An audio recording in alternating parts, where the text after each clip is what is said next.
Welcome back, and now for the news in detail. Pakistan's Army Chief General Qamar Javed Bajwa says Islamabad's support for Afghan peace is a manifestation of its goodwill towards the cause.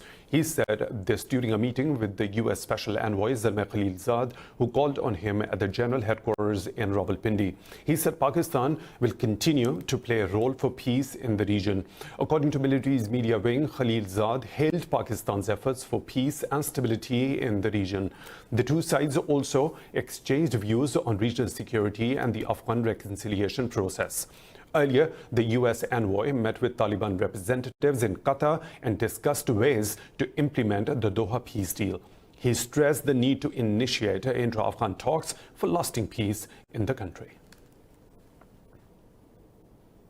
In Afghanistan, the Taliban have released another 48 Afghan soldiers as part of the peace deal signed with the United States in Doha. In a tweet, a Taliban spokesperson Suhail Shaheen said the inmates were released from Herat province. He said the process will continue in the future.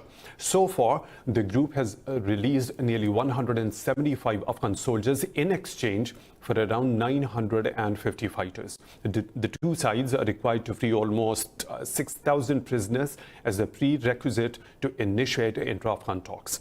However, the Taliban and the Afghan government have repeatedly blamed each other for violating the peace deal.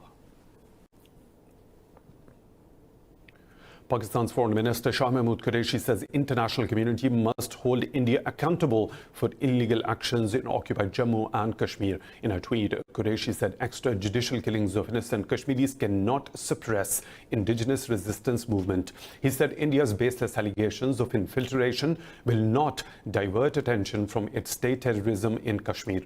Indian forces have martyred 19 Kashmiris over the past 2 weeks in different parts of the valley. Occupied Kashmir has been reeling under a curfew and communications blackout since August last year.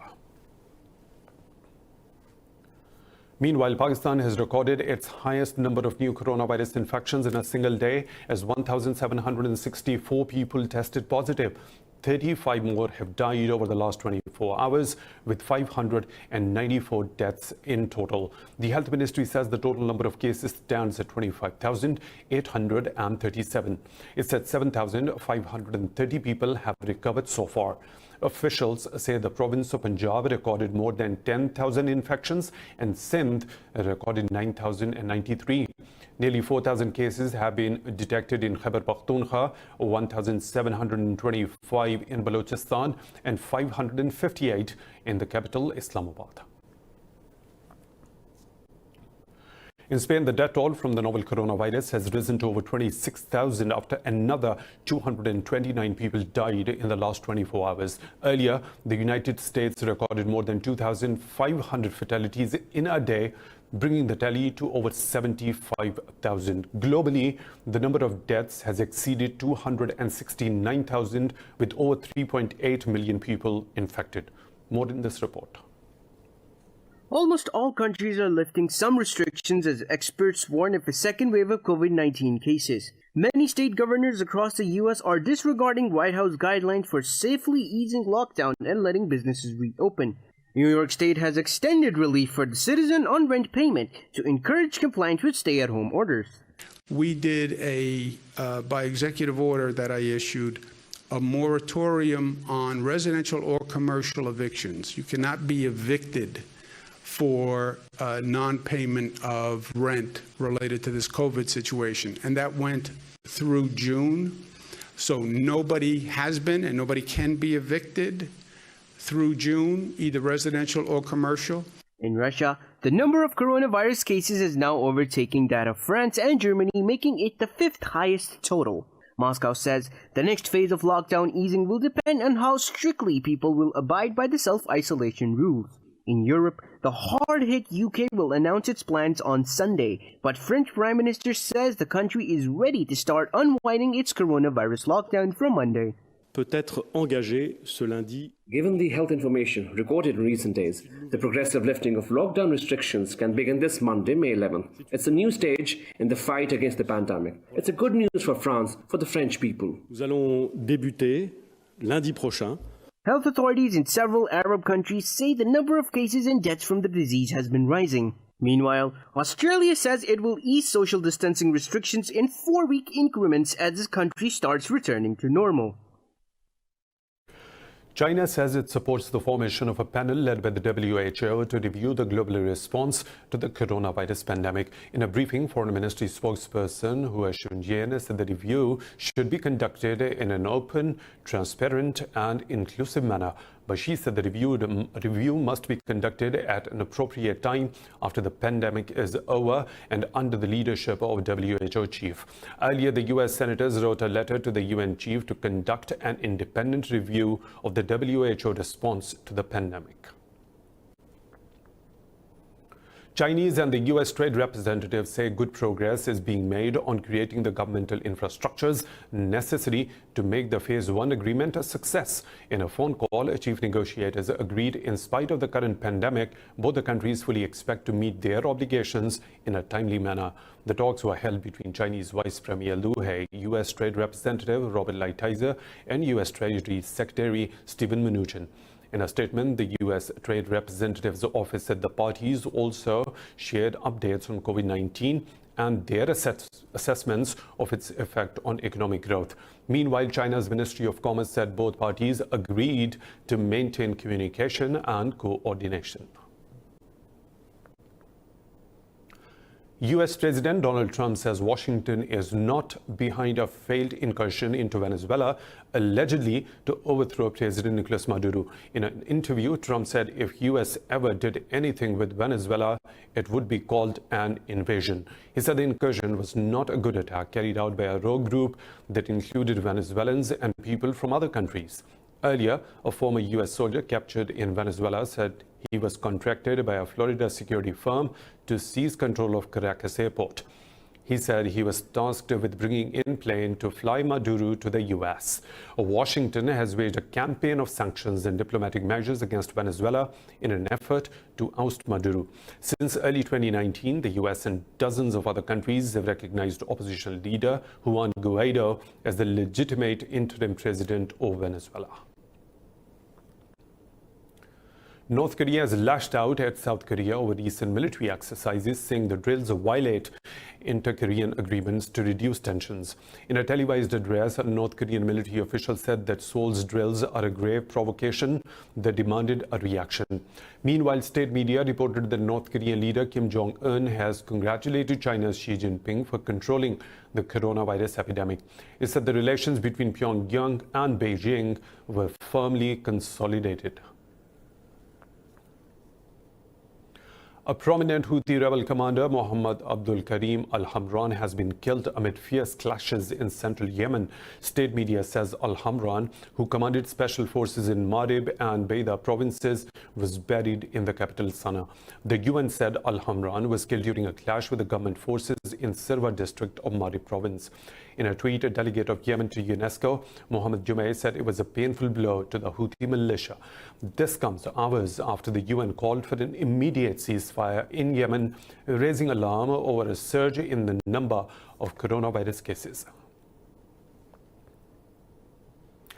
Libya's UN-recognized government says the airstrikes have killed 15 of warlord Khalifa Haftar's forces in southwestern Tripoli. In a statement, the government spokesman said the airstrikes were carried out near Al-Watia airbase. It claimed the government forces have recaptured the airbase. Earlier, Turkey and Italy said shells landed near their embassies in central Tripoli late on Thursday. The Turkish envoy said a Grad missile had struck the High Court building next to the embassy and another landed by the Foreign Ministry. In a tweet, Rome's Foreign Ministry said the area around the Italian ambassador's residence was hit, causing 2 deaths. Meanwhile, the EU has condemned the latest attacks on Libyan civilians by Haftar's forces. The bloc's foreign policy spokesperson said any kind of indiscriminate strikes targeted at heavily populated areas are against international law. More stories to follow right after a short break. Stay tuned.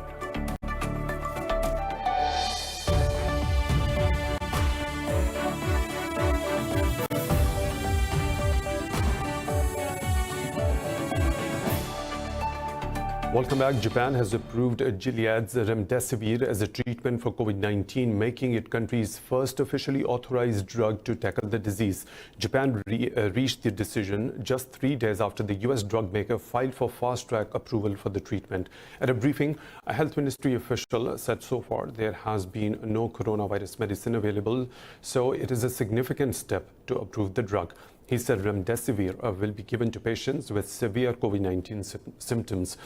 Last week, the U.S. Food and Drug Administration also authorized remdesivir for emergency use against the coronavirus. The World Health Organization said 83,000 to 200,000 people in Africa can die from the coronavirus without effective measures. In a statement, the global health body said 29 million to 44 million people can become infected in the first year of the pandemic.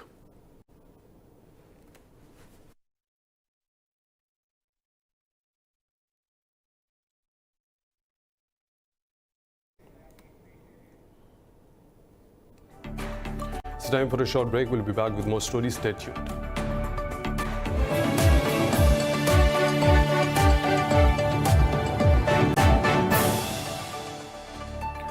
Welcome back. The death toll from the flash floods has risen to over 260 in Eastern Africa.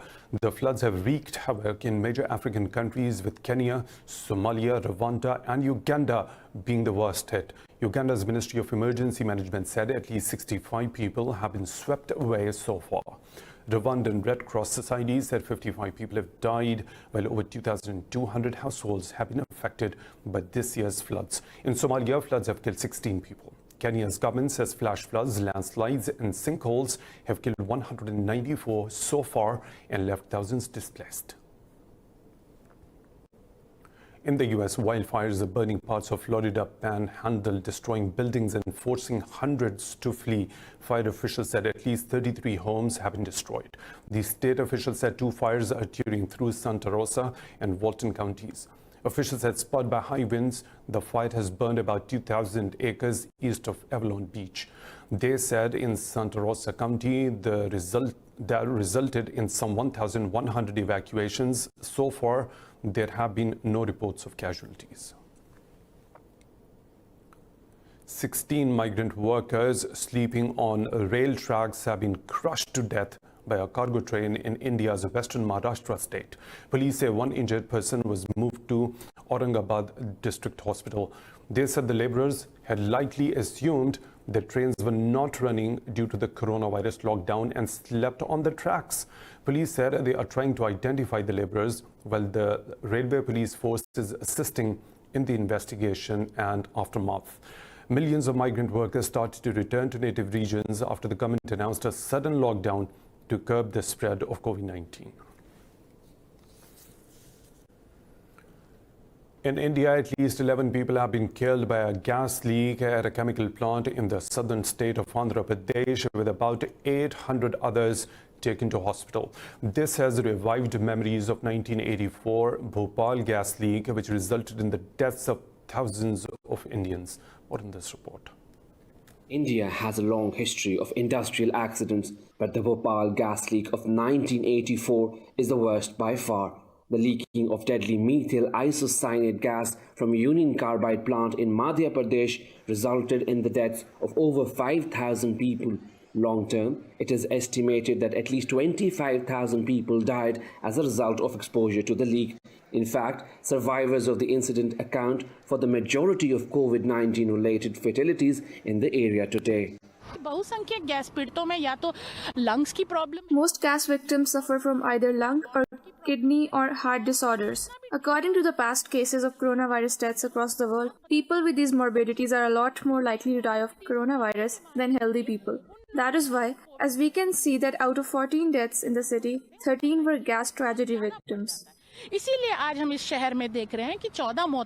Now there's been similar incident at polystyrene factory in the state of Andhra Pradesh. Official says 11 people have died and over 300 hospitalized, with 1,500 needing to be evacuated from the area. I also underline that we will be there till that leakage is totally plugged, and other measures to neutralize the entire chemical situation there is also being taken. So overall, the situation is under control, and I think overall we can say that now it is a question of rehabilitation and treatment of the people who have been affected. It should be noted that there has been no justice for the victims of Bhopal gas leak to this day. Activists have found severe irregularities in funds meant as compensation for those affected by the disaster, and the area around the Union Carbide factory remains severely contaminated to this day. Such incidents show the lack of corporate responsibility in India continues to endanger the country's citizens. It remains to be seen whether management of polystyrene factory will be held accountable for the accident.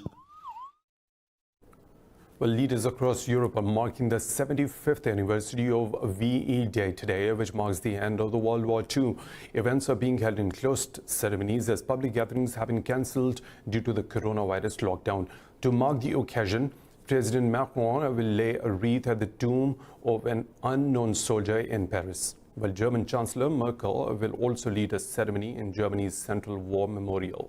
In the UK, Prince of Wales and the Duchess of Cornwall will lead a 2-minute silence followed by an address from the Queen. A similar celebration known as Victory Day is held on May 9th in several former Soviet countries, including Russia, Ukraine and Belarus. China's new generation manned spaceship has returned to Earth. In a statement, China Manned Space Agency says spacecraft test vessel successfully landed in predetermined area of Dongfeng landing. China launched a trial version of new spaceship without a crew by Long March 5B carrier rocket from Wenchang Space Launch Center. Agency said experimental spaceship flew in orbit for 2 days and 19 hours. Agency said experimental spaceship carried out a series of space science and technology experiments. Agency said it also tested key technologies including the heat shielding and control during its re-entry into the atmosphere.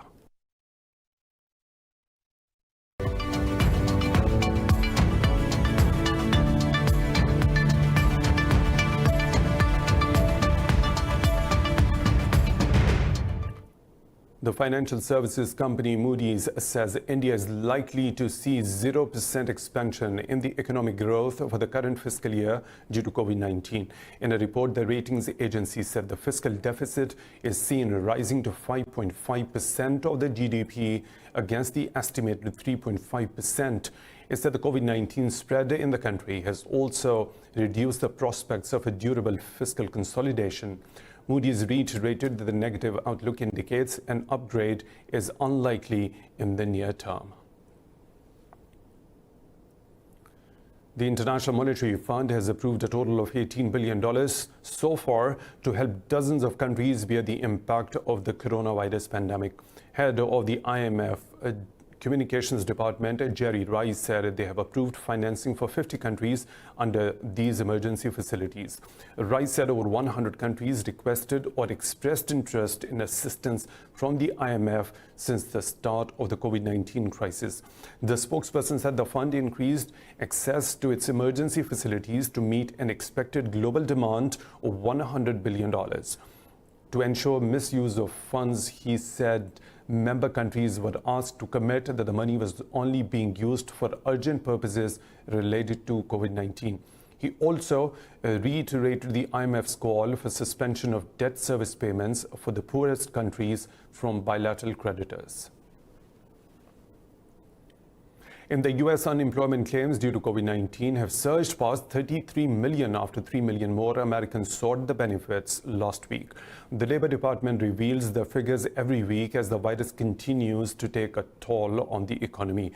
The report said the total number of jobless claims since mid-March is equivalent to 20% of the total U.S. workforce. The number of claims has fallen for 5 straight weeks since hitting a peak of nearly 7 million in April. The alarming figure comes just 2 months after U.S. unemployment rate reached 50-year low of just 3.5%. Google's sister firm Sidewalk Labs has scrapped a plan to build a smart city in Canada. It cited complications caused by the coronavirus pandemic. Chief Executive Dan Doctorow blamed unprecedented economic uncertainty for abandoning the plan. The vision of the project was to have a city full of technology, from self-driving cars to innovative ways of collecting garbage. The buildings were to be sustainable and built in radical new ways, and cycle lanes were to be heated. Core parts of the plan were developed together with Waterfront Toronto to build a truly inclusive, sustainable community. Reacting to this announcement, Waterfront Toronto said this is not the outcome they hoped for, but appreciated Sidewalk Labs for its vision and effort. And now the weather situation from around the globe.